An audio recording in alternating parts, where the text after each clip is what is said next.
All right, so yeah, thanks everybody for coming. We're just gonna get your screen shared here. You want to share your screen and then we'll get going. All right, awesome. All right, so thanks everyone for coming to our, I believe, fifth seminar series, fifth seminar on the Ratios Matter seminar series. And today we have Thijs, who's currently a postdoc at the Netherlands Institute of Ecology. And before this postdoc, he was previously a postdoc in Windsor, Ontario, Canada, and also spent some time in Bowling Green, Ohio. And he's going to talk to us today about, it looks like algal blooms and stoichiometry. So with that, I will pass it on over to you. Thanks, Nicole, for the introduction, and also Paul for helping me set this up, and of course to all the people at Ratios Matter. That's why I put your awesome logo here too. Today I want to tell you something about a topic that maybe some of you are not so familiar with. So that's the host pathogen interactions, and then more specifically, obviously, ecological theory or ecological stoichiometric theory. And as you can already see, indeed, I will talk a bit about phytoplankton blooms here today. As Nicole said, I was a PhD student at the Netherlands Institute of Ecology. After that, I did a few short postdocs in IGB Berlin and U Windsor, and now I'm back at the NEO. My future is still a bit unsure as my contract will end soon, but there are some things. I have some irons in the fire, so I hope some of them will work out. And here you can see the institute that contributes to the work that I will show you today. So this is an example of one of these blooms that I worked on in the past. This is actually maybe the most intense one I have seen until now, and this is in Lake Erie. Many of you may know it and have seen it before. As you can see, it's kind of crazy how much biomass can accumulate there at the surface of the water. And this is a famous species, Microcystis, that many of you probably also know. So phytoplankton blooms, why do they actually form? Well, it's a combination of factors. So it's related to the growth of these phytoplankton, but also the mortality. And it's kind of the net sum of the two of those that determines if they can bloom or not. We're a bit unlucky because some factors are stimulating the growth. For instance, the global warming and eutrophication. Many of these cyanobacteria like those conditions, and therefore they are stimulated. On top of that, many cyanobacteria also have relatively high growth rates if conditions permit them to grow so fast. Then phytoplankton can also die, of course, and there's several factors that contribute to that. So the first one is just sedimentation of algae. They sink out of the water. Another one is grazing, for instance, here by a nice Daphnia. And then the third factor that many people are not so aware of is actually parasites and diseases. So just like other organisms, just like humans, algae can also get sick. And what is interesting, actually, if we look at cyanobacteria specifically, these mortality factors, actually not all of them are usually so important. For instance, sedimentation, many cyanobacterial species, they can actually float. They have vacuoles or other processes that makes them easy to float. Similarly, for grazing, many of them are either a very low quality food, so many zooplankton don't like to feed on them. And on top of that, many form colonies or they are filamentous, and therefore they're simply just very difficult to eat. So more and more, some of these cyanobacteria are actually getting quite prone to being infected by parasites and diseases, because you can imagine if these blooms are so dense, if there's many similar species there, this is also perfect conditions for epidemics of parasites to develop. This is an example again of the bloom that I just showed you. So this is a study I was involved in Lake Erie. Let me use the pointer.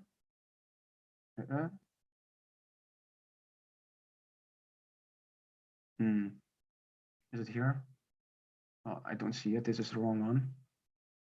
Well, it doesn't matter. But you can see here already, this is in the summer in 2019. You can see that these blooms, they reach an extent of more than 1,000 square kilometers, which is crazy. I'm from the Netherlands, and the Netherlands, it's not so big as this lake, and like a quarter of this entire lake is covered with these blooms. You can see here these concentrations, they reach very, very high densities, especially in the west here, where the rivers, the Maumee River enters the lake and puts in nutrients. What made this study so interesting, that it was kind of the first effort to, on this large scale, measure the amount of toxins in the water. As you can see here, there was a really crazy amount of microsystems present in the water this day. Well, and why is that interesting? Because in 2014, here in the west part of Lake Erie, there was actually a water crisis. So microsystem levels, they exceeded the World Health Organization threshold of 1 micron per liter for consumption.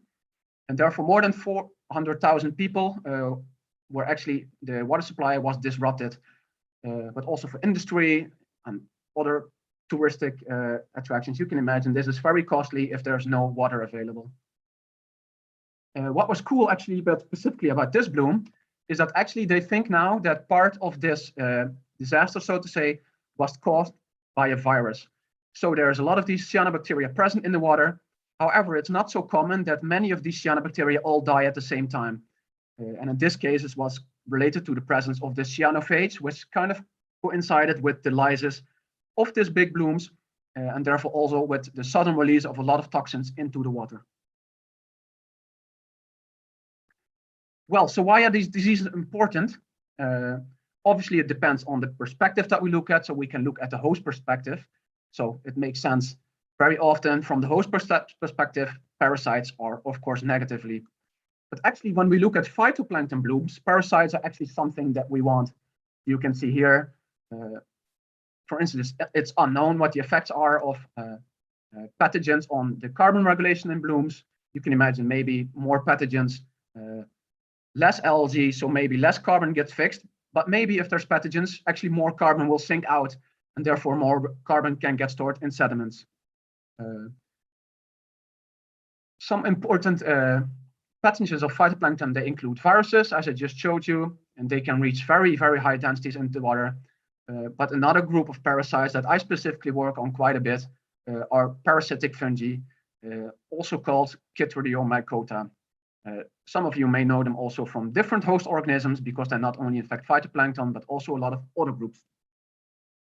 So here you can already see this is Planktotrix, that's a common cyanobacterium. And here at the end, you can see this nice round sporangium, which is kind of the infection, the fruiting body of this fungus. And here's similarly one on a diatom. You can see it over here. So as I said, these chytrids, they not only infect phytoplankton, they can also infect other groups of organisms. For instance, zooplankton too, but also amphibians. And specifically for amphibians, these parasites are kind of related to the mass destruction of a lot of amphibian species, like massive die-offs. So these ones are actually the pluriparasitic ones, but on the other side of the spectrum, there's also saprophytic parasites. So they can actually live on agar or other kinds of organic matter. And interestingly, there's also parasites that can do both. So they can switch throughout the year, depending on what is there or who is there, they will grow on that. The life cycle of these chytrids is very interesting because there's both a sexual and an asexual cycle. So in an asexual cycle, these fungal spores that you see, they have flagella, they can swim through the water, thereby they can find hosts. You can see here they settle on it. With mitosis, they divide, they produce more spores. So this is asexual. But on top of that, they can also, when they settle with 2 spores on one host, they form a conjugation tube and they merge. So they literally have sex. They form these resting stages, which then can hatch when the conditions are better. And then these spores are released into the water and they can find new hosts. And why is this interesting? That's because in this way, they may actually adapt to hosts that also evolve, or they may adapt to different kinds of hosts. I will focus completely on the parasitic version of these chytrids. It's a small detail, but in this case, they all completely depend on their hosts, so the algae for nutrition. What is also interesting is that these spores, I showed you before, they can reach very high densities in the water, and they can be a food source to zooplankton. So here you can see a small clip. These are actually the spores. This is live, real life. It's not speeded up. You can see how quickly some of these spores are actually swimming. And you can also see that they kind of agglomerate at the tips of these filaments of Planktotrix. And this is actually the positions where they infect. Usually they cannot infect on other positions, and that's because these algae actually grow on the tips. So that's where cells will temporarily open and where the parasites can enter. You can also see there's a lot of spores. So if you would sum up all this biomass, you can see that's also quite considerable. Which brings me to the microloop. So in the water column, there's different algae. They grow on nutrients that are available in the water. And it's important that we distinguish between small and big algae. And that's because they have a difference in the edibility. So these small algae, they can be very easily eaten by zooplankton, but these big ones cannot. So they're relatively inedible. However, what happens when we have pathogen presence of parasites, they infect also these big cells or colonies. And therefore, when they are infected, they break into, after they are infected, they lyse into smaller fragments. But also these infections produce spores or viruses that may be grazed by zooplankton. So in this case, I focus on a microloop, so the grazing of these spores. I promised you, of course, to talk a lot about stoichiometry today, and I will, but to get there, I will first introduce you to some experiments that we did. The first one will be on warming, and then I will also introduce you to nutrients, so on the stoichiometry. And then in the end, I want to tell you something about how trophic interactions may interact actually with this microloop and with the nutrients. So warming, we performed a big mesocosm experiment. You can see the tanks over here. So we have 8 of these tanks at our institute. It may not seem a lot, but however, they are very highly controlled, and therefore we can still do very good experiments. You can see here we had 4 tanks. They were low temperature, and 4 were 4 degrees higher. This experiment lasted actually for several years, but for this part with the epidemics, I will only focus on the first half year of this experiment. With these tanks, we can very clearly, very strongly regulate the seasonal cycle of light, but also temperature. We included natural communities in there, so also the sediment, natural phytoplankton, zooplankton, and we put in some nutrients. And now I will show you some data on the phytoplankton and zooplankton in these tanks, but also on the parasites that we could find, and those were chytrids and viruses. And I will show you some, of course, stoichiometry. So in these tanks, we actually did not get cyano blooms, but we got a diatom bloom. You can also see here from the time of the year, in spring, it's normal that there is a diatom bloom. On the y-axis here, you can see the population density, and you can see in the black dots are the warm treatments. We see that generally the bloom was a little bit smaller, but also a little bit earlier. So the control, they reached a bit higher densities, and also the bloom seems to last a little bit longer. So what we found during this experiment, this was not intentional, but there was simply parasites present, and they were infecting these cynhydras, these diatoms. So we started counting them, and then we actually saw that there was a difference between the 2 treatments.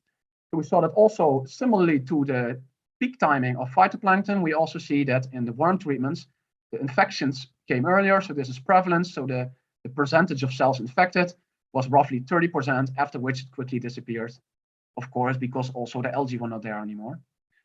And we could see that in the control, so the cold treatment, we could see the epidemic lasted a little bit longer, also because there was more hosts present. What was interesting, of course, is that there seemed to be not such a big difference between the maximum amount of cells infected. It was all here between 30–35%. So during this bloom, of course, there's also other organisms present. And more specifically, this rotifer became quite dominant.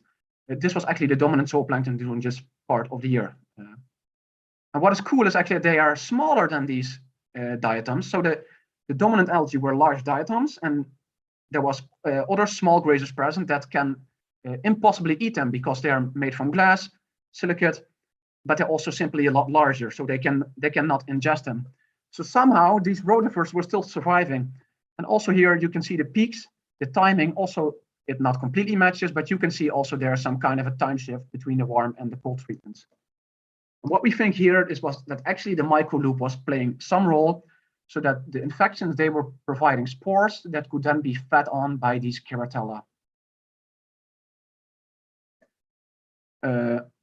We also analyzed the viruses, but we could unfortunately only analyze the free amount of viruses in the water. We could also see clearly, sorry for the bad resolution here, but we could also see that in the warm treatments, also the viruses, the amount was not really different, but the peak timing was a lot earlier. And we could detect some other groups of viruses present too that interacted with several different host groups. I will not go into details, but you can find it in this paper if you're interested in that. But what was cool is that we saw a similar pattern in all these virus groups, namely that all of them shifted the peak timing to about 24 degrees Celsius, which kind of fitted to the seasonal cycle of the tanks. So then to come to the stoichiometry, what we also saw here is that actually for a period of time, it was not so long, but for a month or so here, we saw that actually the C2P ratio, which is an indicator of P limitation of the algae, we saw that in the warm treatments here, the C2P was lower. So if the C2P is lower, it means there is more phosphorus in the cells. And the opposite, of course, in the amine tanks, the C2P was higher. So there seemed to be less P available. And what we were then wondering, of course, there was these chytrids present, there was these virus present. How did these changes in the C2P or in the stoichiometric quality of phytoplankton, how could that affect infections by parasites? So that's when our ecological stoichiometry journey started, and of which I will hope to show you a part today. But to go there, I first want to introduce stoichiometry a little bit. I know most people here are pretty familiar with it, but I anyways want to introduce it a bit. So what stoichiometric theory generally predicts is that phytoplankton, so autotrophs, they're relatively flexible in their C2P ratios. That's because they have separate nutrient uptake mechanisms, but also they don't have a lot of structural compounds. So they can be very flexible in what they consist of, which you can see here. So it ranges from, say, 100 to 2,000. But you can also see that higher in the trophic food webs, you see that here, copepods, fish, Daphnia, generally the C2P gets lower, so they contain more P, but also they are less flexible. So autotrophs, have high CPs, they're flexible. Heterotrophs are generally lower CP and less flexible. And what we did not really know yet to kind of predict this is where are these parasites actually in this plot? So what we think, or what we actually kind of know now, is that these fungi, the spores of the fungi, but also the viruses, they actually have very low C2P ratios. Therefore, you can imagine if, for instance, algal C2P is like this high here on top, there's a very big mismatch between the quality of the algae and what the grazers need or what the parasites need. So there can be host pathogen mismatches, but also host algal herbivore mismatches. And obviously, we expect that this will have an effect on the reproduction of the chytrids, so the fungi and viruses. And we are also very much interested how this would interact with herbivory. So what we then did, we started with first a small experiment. This is just a batch experiment. We were growing algae of different qualities. So we used Plankstrix rubescens, which is kind of our model species. Just that you know, there's actually not so much of these host parasite systems available. And this is simply one of the only ones that we could get our hands on. So we grow them at a temperature that they like and light that is good for the parasites. This may seem very low to you. Actually, this species of algae is specialized, growing very deep in lakes at very low light conditions. But this is actually when this algae can grow very well, or this cyanobacterium can grow very well, but also when the parasites can infect well. So what we did then is we had a control treatment, a nitrogen limited treatment, but also a phosphorus limited treatment. So being autotrophs, of course, you can see here the N2P ratio on the x-axis. You can see that they kind of well follow it. So when we change the N2P in the growth medium, so during nitrogen limitation, also the N2P of the ceston, so in this case, the cyanobacteria goes down. And during P limitation, you can see that the ceston N2P goes up. So they very nicely followed the medium that we provided them with. So that was a good start. Then we added the chytrids, so the parasites. And what we see is then, if we calculated a relative production rate of the parasite, we could see that the pattern was similar. So we see that during nitrogen limitation, the spores are produced less per infected host. And during P-limitation, we see that there's more spores produced per infected host. This may be a bit weird, but we think that during this case, it's actually because there's a relative excess of nitrogen that is actually stimulating parasite. So changes in the stoichiometry change the amount of spores, but it also changed the size. And I will show you some of this carbon data later. And then the stoichiometry of the parasites themselves, we see they also follow the quality of the host to some extent, but not all the way that much. We see that in the control, it's here around 14. And we see that if we actually limit nitrogen, we see that the parasite cannot follow that. However, with P-limited conditions, we do see that the NTP can go up. So to us, this indicated that actually the parasite could not lower its NTP anymore, which kind of also indicates that nitrogen is very important for its reproduction. And the chytrid being a fungus, it's not surprising because they need a lot of nitrogen for their enzymes. So what we wondered, so there's more spores but smaller, and also the stoichiometry of those changed. So what could be the effect of that on higher trophic levels? This is something that we have not done yet, but I hope to do in the near future. So then next, we started working on viruses. In this case, not entropy, but we worked on C2P of the viruses. We also didn't do batch experiments, but we grew this cyanobacterium chemostats. So the nice thing about a chemostat is that you can actually regulate the quality of the algae, so you can fix it. When you provide it with a fixed medium composition, at some point the inflow of neutrons will equal the amount going out. Therefore, you can fix the C2P ratio of the algae inside. What we then did is we took out these algae from the chemostats and then infected them with cyanophages and then study how they reproduce on them.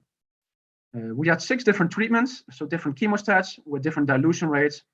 We had a low, middle, and a high dilution rate, which means if the dilution rate is higher, you provide more medium and therefore they receive more P.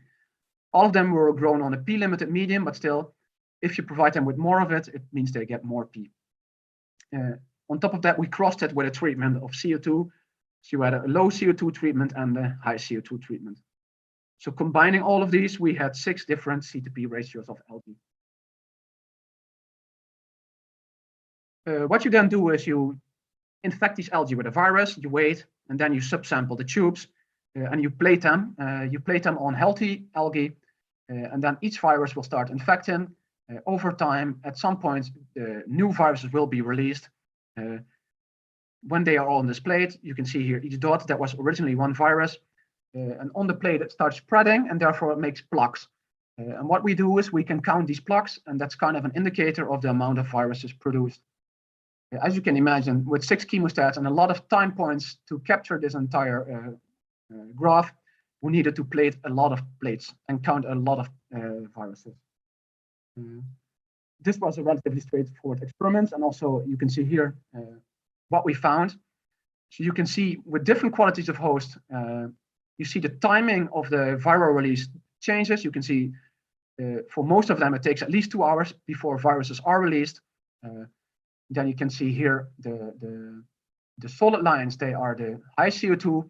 What we generally see is during high CO2 here, you can already see there's a higher titer. So this is plaque forming units. So this means there was more viruses. So generally with higher CO2, there was more viruses. And I will show you in the next plot a better parameter for this. But this just to indicate to you that it takes about 2 hours for these viruses to be produced. And then you can see there's all kinds of different slopes after that, which kind of means that because of the different quality of the algae, also the rate at which viruses are produced was different. So that translates to this. So here on the y-axis, you see the burst size. So that's basically the amount of viruses released per killed algae. And now it's a bit complicated maybe, but we see that if you provide more phosphorus, so with a higher growth rate, we generally see that this burst size increases. And also with CO2, we see here that if there's enough phosphorus available, we see that this burst size increases with high CO2. So both phosphorus, but also carbon in this case, can affect this viral reproduction. So to quickly summarize that, the entropy changes in algae, they affect the infection rates of the chytrids. Also the C2P changes, they affect the infection rates of viruses. However, what we still didn't know at that point is how to better understand this actually. So there was not really a clear framework yet, which we wanted to come up with. And lucky for us, there's this theory called ecological stoichiometry, which we after that started applying to these interactions that we found. Around the same time, we were very happy to have this working group at CSync, the National Social Environmental Synthesis Center. So here, Professor Elizabeth Borer, she organized a workshop in which we came together with a lot of awesome people working on terrestrial systems, on aquatic systems, working on epidemiological modeling, but also on biological modeling. And what we then did with these people is that we apply ecological stoichiometry to these host pathogen interactions, which recently led to a publication that I will introduce now. So with this group of people, because there's not so much data actually on pathogen stoichiometry, we came up with a hypothetical scenario. So these plots are a little bit different than before, but again, here on the y-axis, there's the carbon to nutrient ratio of the host, so of the organisms. Here it's autotroph host, so green, it means it's a plant or it's an algae. We see that during these conditions, the algae have this, so the solid box, that's the C2P ratio during these conditions. And in the background, you can see the maximum plasticity that the species may have. So as I explained before, autotrophs, they have very flexible composition, but pathogens being heterotrophs, they are less flexible. You can see during this hypothetical scenario, there's small difference between the stoichiometric composition of this host and the two pathogens, which only leads to small stoichiometric mismatches. However, what happens when we impose a nutrient limitation, we see that the autotroph hosts, so phytoplankton, they are very flexible in C2Ps or phytonutrients. We see they can shift up. However, because these pathogens, they are less flexible, they're less plastic in stoichiometry, we can see they can only shift up to a smaller extent. Therefore, this stoichiometric mismatch automatically becomes larger. What happens during nutrient access? So in the third scenario, we see that the carbon to nutrient ratios of these algal of plant hosts may go down. In this case, of course, we plotted this way that actually here the pathogens are able to follow and they are able to be in line with the host quality, and therefore the mismatches kind of disappear or become very small.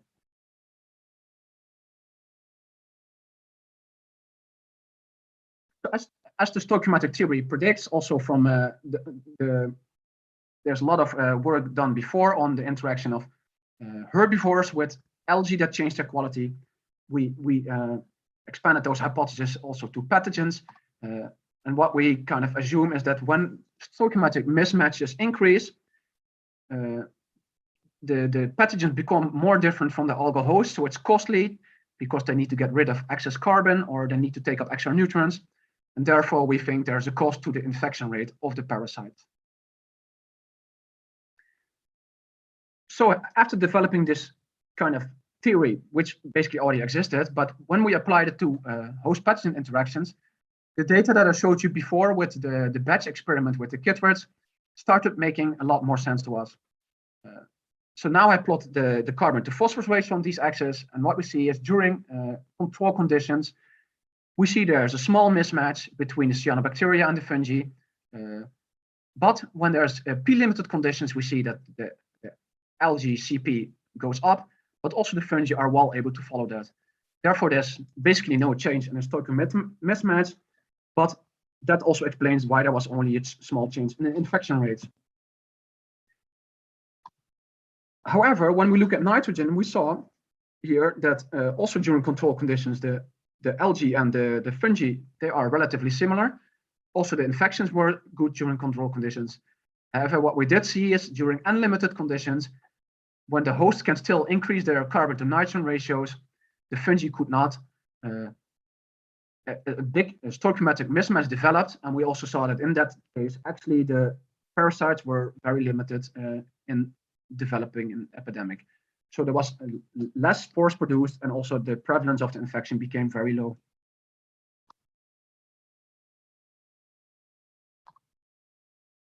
So what is interesting about this is that when we compare nitrogen to phosphorus, there seems to be a different response with a different nutrient. But also, of course, we are very happy that this experiment seems to be in line with the theory that we outlined in the Oikos paper. So what we then thought is, oh, maybe this also applies to other studies that we can find. So together with this working group, we tried to find as much studies as possible that work on fungi, viruses, that work on freshwater, marine, but also terrestrial systems. So that include both phytoplankton, but also plants.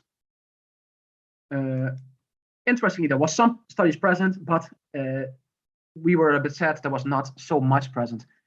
So the only the threshold for us to include a study was that it should actually contain stoichiometric data on the hosts and how it changed with infections. So here to explain you these abbreviations. So the CN, CN, CN here, those mean the carbon to nutrient ratio. When it goes down, if it didn't change, or it goes up. And then we kind of reviewed whether the pathogen performance in those studies went down, if the pathogen performance did not change, or if the pathogen performance went up. So with nitrogen, in this case, we actually saw, so the green boxes are basically our hypothesis. So if carbon to nutrient ratios go up, the stoichiometric mismatch increases, and therefore pathogen performance goes down. We could find quite some studies that actually matched with that hypothesis, and also the opposite. So when there's more nitrogen present, CN goes down, and we see that then the pathogen performance goes up. Of course, we also saw some studies that did not follow this trend. Then for phosphorus, similarly, there was a lot of studies in the top, in the down left here. So during nutrient limited conditions, we see that the C2P goes up. Here also, the PP, the pathogen performance goes down, but we see that basically almost all the studies that we could find were focused here. So with P limitation, working on viruses and working on phytoplankton. So looking at these studies, you can already see there is a lack of data. There's also a lack of data, for instance, here on fungi, but also on plants. So there's a big knowledge gap there. So to quickly summarize that again, ecological stoichiometry is a useful framework to understand the consequences of these changing elemental cycles, and to predict also how these host pathogens interactions may change because of that. There is really a lack of data on pathogen elemental composition. So this plot that I showed you before is actually on the response of the infections. There's only one study that actually includes pathogen elemental composition of a pathogen infecting plants. And what we also noted from this review is that the effect of mismatch depends not only on the pathogen type, but also on the identity of the nutrient. So responses may be different for fungi versus viruses, but also if you compare nitrogen to phosphorus. So what we think, because nitrogen is also important for fungi for the enzymes, there seems to be a trend that fungi respond strongly to changes in nitrogen. Similarly, bacteria, we expect they are more plastic in phosphorus, and therefore also the parasites that they can follow that. But for viruses, there seems to be that any kind of change in nutrients affects the viral production rates. Okay, that was maybe a lot of information in a short time, but if you have questions about it, feel free to ask them later. Now I will go to the last part of this presentation, which I promise you to talk a little bit about the role of herbivores in infections. So this is similar to a plot that I showed you before. So we can distinguish large phytoplankton cells, but also small phytoplankton cells. Again, this is important because the small ones are edible and the big ones are not. However, infections can change the edibility of these cells. So when there's infections, these cells either aggregate, so it decreases edibility, but they can also fragmentate. So the chytrids or viruses, they can break cells into smaller fragments. Therefore, therefore increase the edibility to zooplankton. But also fungi or viruses, they provide here another free living stage or a free pool of nutrients that can be actually grazed by some of these herbivores. So there's a direct effect of pathogens here in the food web, so feeding by zooplankton, but also indirectly, because infections can change edibility of these algal cells. And I will show an example of both of these on what we have done so far. And this is also interesting because parasites also change the food quality. So as you may know, cyanobacteria, they lack sterols. So here on the y-axis, sterol content. So uninfected cyanobacteria, they don't have sterols. We see when there's infections present on the cyanobacteria, there's a little bit of sterols, but we see actually in the free swimming state, so there's the spores that are swimming in the water, we actually see that they contain a lot of sterols. So not only do they change edibility of algae and their food themselves to zooplankton, they also contain a lot of essential nutrients. So then we went back to the warming experiment that I showed you before. If you remember, there was this organism present, the Keratella, and they were able to survive during a bloom of diatoms, which are very large and very inedible to this grazer. What we did is we fed them with 3 food types, small green algae, filamentous cyanobacteria, and infected filamentous cyanobacteria.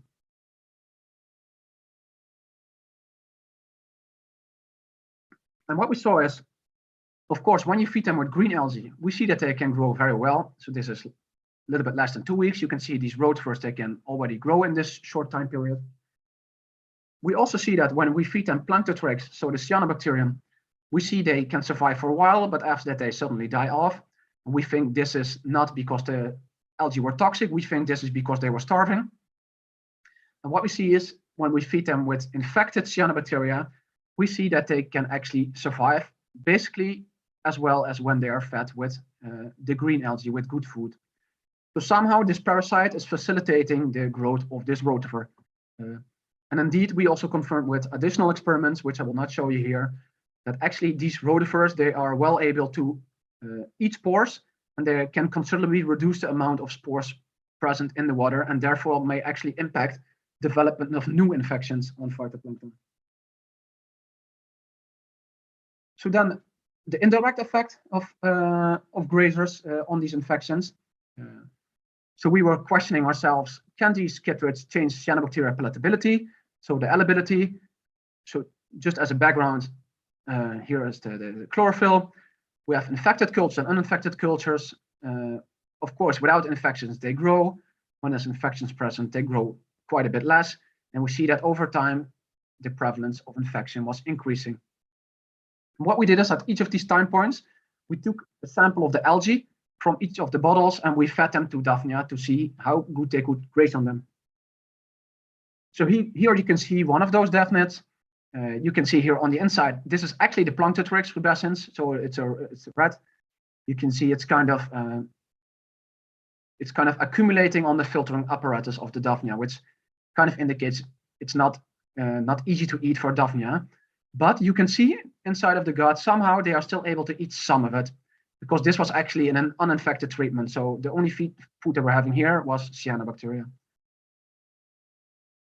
So what we saw is that consistently, here on the y-axis, the clearance rate, so that means how much algae the Daphnia could eat per unit of time, we see that actually infected cultures were consistently better edible than uninfected cultures. After that, we also analyzed why that was the case, and we think that was mainly because of changes in the filament length. So with infections, filaments become shorter, and therefore they are easier to filter out by Daphnias. And to summarize that, we see that if there's no parasites present, these cyanobacteria are difficult to eat, so the arrow is thin. But when there's parasites present, we see they get broken into smaller fragments. They produce spores. These spores are not only easy to eat for Daphnia, they also contain essential nutrients such as sterols. So this is called a microloop. But on top of that, we also argue that we should also consider that actually the zooplankton can directly start feeding now on these cyanobacteria, because they became a lot more edible because fragmentation happened.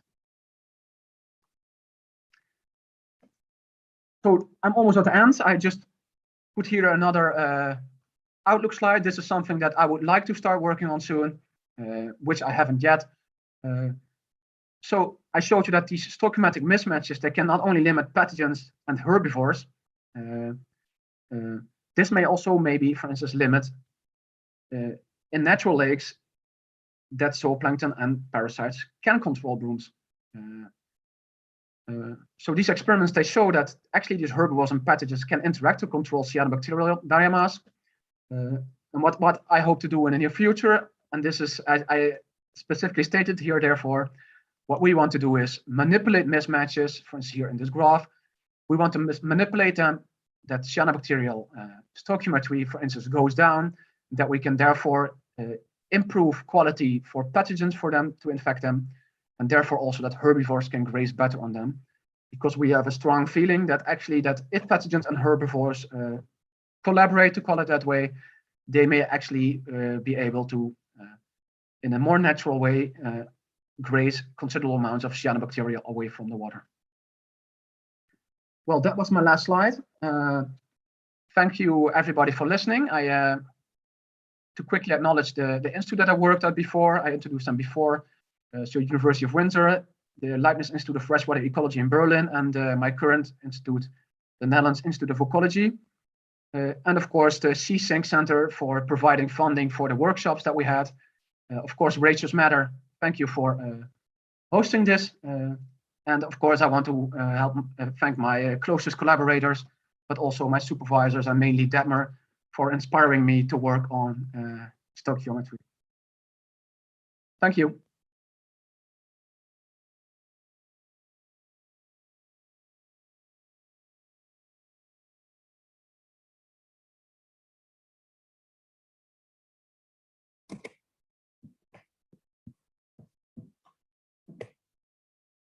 All right, does anybody have any questions?